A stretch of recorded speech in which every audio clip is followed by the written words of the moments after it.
যাকে লেখে আমি আলহামদুলিল্লাহ 15,000 থেকে বেশি প্রাইজ পেয়েছি। দুটা মিসরা আপনি শুনেন, তারপরে আমি বক্তব্যতে আসছি। अरसे बरी से फरस जमीला, अरसे बरी से फरस जमीला, मच गइल शोर। नबी जी आइलन भोरे भोरे, आका आइलन भोरे भोर।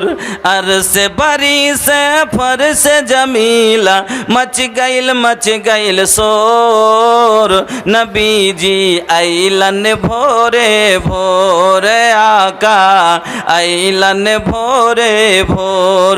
खुश भइलन माँ आमीना, उनकर खुशी के नैखन ठिकाना।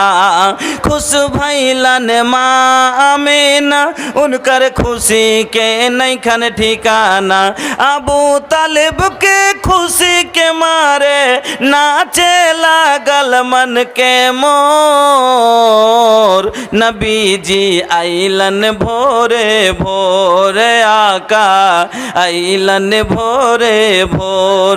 अबू तालिब के खुशी के मारे नाचे लागल मन के मोर। नबी जी आइलन भोरे भोरे, आका आइलन भोरे भोर। भगिया जागल हालिमा के, सूखल थन रहल उनकर बकरिया के। किस्मत जागल हालिमा के, सूखल थन रहल उनकर बकरिया के। बरकत नबी से थन में दूधवा, बरकत नबी से थनमा दूधवा मारे लागल हिलोर। नबी जी आइलन भोरे भोरे, आका आइलन भोरे भोर। कजरारी अखियाँ नबी के, कजरारी अखियाँ नबी के, चेहरा गोरे गोर। रहमत कूट कूट के भरल बा उनके पोरे पोर।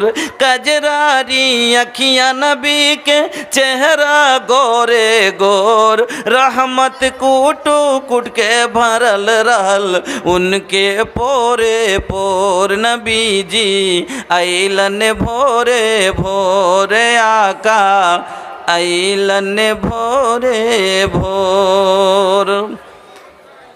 এবার আপনারা শান্তভাবে বসেন, একের উপরে এক ইনশাআল্লাহ আপনারা ধৈর্য রাখেন। একের উপরে এক ভোজপুরিও হবে, হাদিস ও কোরআনও হবে। আমি মহান রব্বুল আলামিনের পবিত্র কালাম থেকে যে আয়াতগুলি আজকে আপনাদের সম্মুখে তেলাওয়াত করেছি সূরা হুজরাত থেকে, আজকের যে বিষয়টি নিয়ে আমি আলোচনা করতে যাচ্ছি, এটা রমজানুল মুবারকের মাস। আপনারা রমজান মাসের ফজিলত একটু আগে আলিমের মুখ থেকে শুনলেন। আমি সেদিকে না গিয়ে আমি আপনাদের কাছে যেটা বিষয় নিয়ে আলোচনা করতে যাচ্ছি, যেটা আমাদের সমাজে সব থেকে খুব বেশি দরকার, সেটা হলো, সে বিষয়টির নাম হলো ঝগড়া। বিষয়টা হলো ঝগড়া এবং ঝগড়ার নিদান। আমাদের সমাজে ঝগড়া হয় না, হয় না? ভাইয়ে ভাইয়ে ঝগড়া, বাপ বেটাতে ঝগড়া, খানদানে খানদানে ঝগড়া, जाए जाए झगड़ा, नंदे भाईजे झगड़ा, शाশুড়ি बहुते झगड़ा, माँ बेटीते झगड़ा, এই রকম ঝগড়া, পড়োশি পড়োশিতে ঝগড়া, গাছ খাওয়া লিয়া ঝগড়া, মুরগির হাঁচড়া লিয়া ঝগড়া, এগুলো লিয়া ঝগড়া, ছেলে পিলার পেশাব পায়খানা লিয়া ঝগড়া। সমাজে ঝগড়ার কোনো ওড় নাই। আর ঝগড়া হলে তাকে কেমন করে নিদান করতে হবে, ঝগড়া হলে কি করতে হবে আমরাকে, আজকের বিষয়টি আমি এই সমাজের সুধার আর শান্তির ওপরে আজকের বিষয়টি আমি রাখবো, যে এ সমাজ শান্তিতে বসবাস কেমন করে করতে পারবে। তার জন্য আমি আজকের বিষয়টি আপনাদের সম্মুখে নিয়ে আলোচনা করতে যাচ্ছি। ধৈর্য রাখেন। আর বিচার সমাজে কীরকম হওয়া দরকার, আর বর্তমান সমাজে